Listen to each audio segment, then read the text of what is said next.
അതായത് ഈ കഴിഞ്ഞ ദിവസം നടന്ന സംഭവത്തിൽ ചെയർപേഴ്സൺ പറഞ്ഞത് പച്ചക്കള്ളമാണ്. കാരണം ചെയർപേഴ്സന്റെ കയ്യിൽ ഈ പൈസകൾ, അതായത് ഈ കൗൺസിലർമാർക്ക് ഒരു നോട്ടീസ് എന്ന അല്ലെങ്കിൽ ആ ഓണക്കുടവ കൊടുക്കുന്നതിന്റെ ഇടയിൽ വെച്ച് കൊടുത്ത ഈ കവർ എന്ന് പറയുന്നത് പൊട്ടിച്ചു നോക്കിയപ്പോൾ പൈസ തന്നെയാണ്. കാരണം അതിപ്പോ കഴിഞ്ഞ ദിവസങ്ങളിലെ മാധ്യമങ്ങള് ഇത് റിപ്പോർട്ട് ചെയ്തു കഴിഞ്ഞു. കാരണം അവര് കൊടുത്തിരിക്കുന്നത് പൈസ തന്നെയാണെന്നുള്ള ഓഡിയോ എല്ലാവരും ഇപ്പൊ കേരളത്തിലുള്ള മുഴുവൻ ജനങ്ങളും കേട്ട് കഴിഞ്ഞു. അത് അത് അത് സ്ഥാപികരിക്കുന്നത് തന്നെയാണ് ഇപ്പോൾ വരുന്ന നമ്മുടെ സ്റ്റാൻഡിംഗ് കമ്മിറ്റി ചെയർമാന്റെ ഒരു ഓഡിയോ ക്ലിപ്പ്. അതിനു മുമ്പ് തന്നെ കോൺഗ്രസിൽ തന്നെ ഏറ്റവും മുതിർന്ന നേതാവാണ് വി ഡി സുരേഷ്.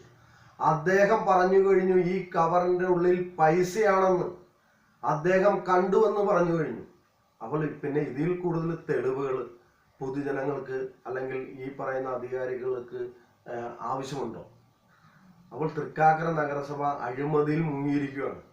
പിന്നെ ഞാനെന്നുള്ള വ്യക്തിയെ പറ്റി വളരെ ആക്ഷേപകരമായിട്ട് പല ചാനലുകളും ബഹുമാനപ്പെട്ട ചെയർപേഴ്സൺ പറയുകയുണ്ടായി. ചെയർപേഴ്സന്റെ കൈ പിടിച്ചു ഓടിച്ചു മനൂപും. ഒരു ചാനലിൽ പറഞ്ഞു മനൂപും എം ജെ ഡിസനും കൗൺസിലറും കൂടി ഓടിച്ചു എന്ന് പറഞ്ഞു. മറ്റൊരു ചാനലിൽ പറയുന്നു അജുന ആഷിമും അനൂപും കൂടി ഓടിച്ചെന്ന് പറയുന്നു. ഞാൻ ചോദിക്കുന്നത് ഇത്രയേ ഉള്ളൂ, അങ്ങനെ ഒരു ആക്രമണം ഞാൻ ഉൾപ്പെടെ ഉള്ളവർ ചെയ്താൽ ചെയർപേഴ്സൺ എന്തുകൊണ്ട് പോലീസിൽ പരാതി കൊടുക്കുന്നില്ല? ചെയർപേഴ്സൺ ഒരു ഫോട്ടോ എടുത്തെന്ന് കാരണത്താൽ ഇതിനു മുമ്പ് 2010-15 കാലഘട്ടത്തിൽ എം ജെ ഡിസനെതിരെ ഒരു പരാതി കൊടുത്ത ചെയർപേഴ്സണാണ് ഇന്ന്. അപ്പോൾ ഇത്രയും വലിയ ആക്രമണം ഉണ്ടാകുമ്പോൾ ചെയർപേഴ്സൺ ഒരു പരാതി ആർക്കും എതിരെ കൊടുത്തിട്ടില്ല. അപ്പൊ അത് കള്ളമാണ്. അത് കള്ളമാണെന്ന് തെളിയിക്കുന്ന വീഡിയോ ദൃശ്യം ഞാൻ ഇവിടെ എടുത്തു വെച്ചിട്ടുണ്ട്. അത് നിങ്ങളെ കാണിക്കാൻ ഞാൻ ആഗ്രഹിക്കുകയാണ്. അന്ന് നടന്ന സംഭവത്തിന്റെ വീഡിയോ ദൃശ്യങ്ങൾ ഞാൻ ഈ ഓൺലൈൻ ചാനലിലേക്ക് നൽകുകയാണ്. കാരണം അന്ന് നടന്ന സംഭവത്തിന്റെ ഏറ്റവും അവസാനം നടന്നതിന്റെ ഏറ്റവും വീഡിയോ ദൃശ്യമാണ്. ഞാൻ സംസാരിക്കുമ്പോൾ ചെയർപേഴ്സൺ എണീറ്റ് പോകുന്ന ഒരു ദൃശ്യമാണ്. ഞാൻ ചെയർപേഴ്സൺ എണീക്കുമ്പോൾ പുറകിലേക്ക് മാറുവാണ്. ഈ സംഭവമാണ് അന്ന് നടന്നത്. അതിനകത്ത് വ്യക്തമായിട്ട് കാണാൻ സാധിക്കും ചെയർപേഴ്സണ് ആരും ഒന്നും ചെയ്തിട്ടില്ല. ചെയർപേഴ്സണാണ് കതക് തുറന്ന് ചെയർപേഴ്സൺ റൂമിൽ നിന്ന് വെളിയിൽ ഇറങ്ങുമ്പോൾ സംഭവിച്ചിരിക്കുന്നത്. നിങ്ങൾ വ്യക്തമായിട്ട് കാണാം. ഞാൻ സംസാരിക്കുമ്പോൾ തന്നെ ചെയർപേഴ്സൺ വെളിയിലേക്ക് ഇറങ്ങുവാണ്. അപ്പോൾ നട്ടാൽ മുളയ്ക്കാത്ത നുണ പറയുന്ന ഈ ചെയർപേഴ്സൺ പിന്നൊരു ആരോപണം പറയുന്നത് SC ആയതുകൊണ്ട് എന്നെ ആക്രമിക്കുന്നതെന്നാണ്. കഴിഞ്ഞ കാലഘട്ടത്തിൽ, കഴിഞ്ഞ 2015-20 കാലഘട്ടത്തിൽ തൃക്കാക്കര നഗരസഭയിൽ SC ചെയർപേഴ്സൺ ആയിരുന്നു. അന്നില്ലാത്ത എന്ത് കുഴപ്പമാണ് ഇന്നുണ്ടാകുന്നത്? അപ്പോൾ ആ ഒരു SC എന്നുള്ള ഒരു ആനുകൂല്യം പറഞ്ഞുകൊണ്ട് മറ്റുള്ളവരെ ഉപദ്രവിക്കുന്ന ഒരു സമീപനം ശരിയല്ല. ഇപ്പോൾ ആ സ്ഥാനത്ത് നമ്മൾ വ്യക്തി എന്നുള്ള രീതിയിൽ അജിത തങ്കപ്പനെ എനിക്ക് പേഴ്സണലായിട്ട് അറിയാവുന്നതാണ്. വ്യക്തി എന്നുള്ള രീതിയിൽ ഞങ്ങൾ ഒരു ആക്ഷേപവും, അല്ലെങ്കിൽ ഞാനെന്നുള്ള വ്യക്തി ഒരു ആക്ഷേപവും ചെയർപേഴ്സണെ കുറിച്ച് പറഞ്ഞിട്ടില്ല. ചെയർപേഴ്സൺ, തൃക്കാക്കര നഗരസഭയിലെ ചെയർപേഴ്സൺ എന്നുള്ള രീതിയിൽ മാത്രമാണ് ഞാനും ഉൾപ്പെടെയുള്ള കൗൺസിലർമാർ പറഞ്ഞിട്ടുള്ളൂ. അപ്പോൾ ഇങ്ങനെയുള്ള വ്യക്തിപരമായിട്ടുള്ള ആക്ഷേപങ്ങൾ ചെയർപേഴ്സൺ ഒഴിവാക്കണം.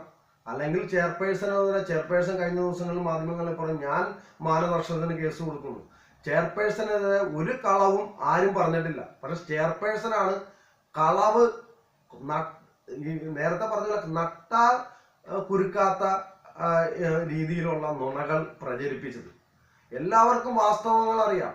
എല്ലാ ജനങ്ങളും എല്ലാവരും ചോറ് തന്നെയാണ് വാരിത്തുന്നത്. അപ്പൊ അതുകൊണ്ട് എല്ലാ ജനങ്ങൾക്കും കൃത്യമായ വിവരങ്ങളും കൃത്യമായ ദൃശ്യങ്ങളും എല്ലാവരും ഈ കഴിഞ്ഞ ദിവസങ്ങളിൽ കണ്ടിട്ടാണ്. അപ്പോൾ തൃക്കാക്കര നഗരസഭയിൽ വൻ അഴിമതിയാണ്. ഈ ചെയർപേഴ്സണെ കൊണ്ട് തൃക്കാക്കര നഗരസഭ ഇനിയും UDF-ഉം അതുപോലെ തന്നെ ഇത് മുന്നോട്ട് പോവുകയാണെങ്കിൽ തൃക്കാക്കരയിൽ അല്ലെങ്കിൽ കേരളം ഒട്ടാകെ കാണുന്നതിന് വലിയ അഴിമതിയാണ് ഇനിയും കാണാനിരിക്കുന്നത്. കാരണം കഴിഞ്ഞ ദിവസങ്ങളിൽ നമ്മൾ കൃത്യമായി ആർക്കും സംശയമില്ല ഇങ്ങനെ ഒരു സംഭവം നടന്നതായിട്ട്. അപ്പോൾ ഇതിനെക്കുറിച്ച് വ്യക്തമായുള്ള അന്വേഷണം വേണം. കാരണം ഇങ്ങനെ ഒരു സംഭവം നടന്നില്ലെന്ന് ചെയർപേഴ്സൺ പറയുകയാണെങ്കിൽ തൃക്കാക്കര നഗരസഭയിൽ ചുറ്റിനും ചെയർപേഴ്സന്റെ ക്യാബിൻ ഒഴിച്ച് എല്ലായിടത്തും CCTV ക്യാമറയുണ്ട്. ഞാൻ ഒരു ചാനലിൽ കൊടുത്ത ഇത് കൃത്യമായിട്ട് പറഞ്ഞിട്ടുള്ളതാണ്. കാരണം വെറും കൈയോടെ മടങ്ങുന്ന വെറും കൈയോടെ ചെയർപേഴ്സന്റെ ക്യാബിനകത്തേക്ക് പോകുന്ന കൗൺസിലർമാർ ഈ തിരിച്ചു കൊടുത്ത കവറും അതുപോലെ ഓണക്കോടിയായിട്ട് മടങ്ങുന്ന വീഡിയോ ദൃശ്യങ്ങൾ തൃക്കാക്കര നഗരസഭയിലുണ്ട്. അത് എന്തുകൊണ്ട് പുറത്തുവിടുന്നില്ല? അത് നശിപ്പിക്കുമെന്ന് ഇന്റലിജൻസ് റിപ്പോർട്ട് പ്രകാരം ഇന്ന് നഗരസഭയിൽ പോലീസ് കാവൽ വരെയാണ്.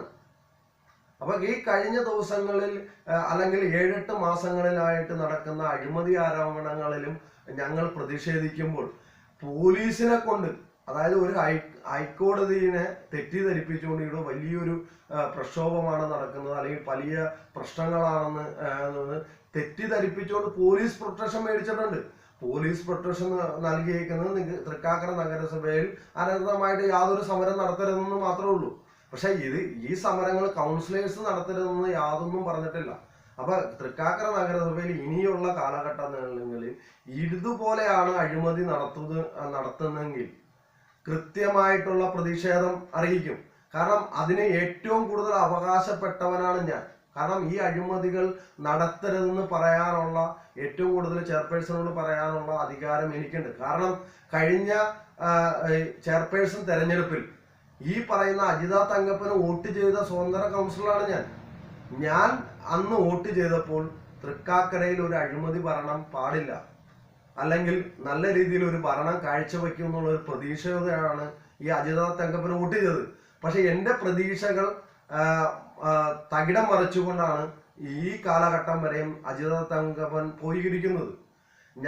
ഈ പരാതികൾ ഒരുപാട് കൊടുത്തിട്ടുണ്ട്. ഈ പരാതികളിൽ തെറ്റായ ഒരു പരാതിയാണെന്ന് ചൂണ്ടിക്കാണിക്കാനോ അല്ലെങ്കിൽ അതിനെതിരെ പറയാനോ ചെയർപേഴ്സണോ ചെയർപേഴ്സന്റെ കൂടെ നിൽക്കുന്നവർക്ക് ആയിട്ടില്ല. അപ്പോൾ അതെല്ലാം പുറത്തു വരും. അടുത്ത ദിവസങ്ങളിൽ ഇതിൽ കൂടുതൽ തെളിവുകൾ പല കൗൺസിലേഴ്സിന്റെ കയ്യിൽ ഇരിപ്പുണ്ട്. അത് അടുത്ത ദിവസങ്ങളിൽ പുറത്തു വരും. ചെയർപേഴ്സൺ ഈ ധാർമ്മിക ഉത്തരവാദിത്തം ഏറ്റെടുത്തുകൊണ്ട് അന്വേഷണത്തിൽ നേരിട്ടുകൊണ്ട് ചെയർപേഴ്സൺ രാജിവെക്കണമെന്നാണ് ഒരു എളിയ കൗൺസിലർ എന്ന നിലയിൽ എനിക്ക് ആവശ്യപ്പെടാനുള്ളത്.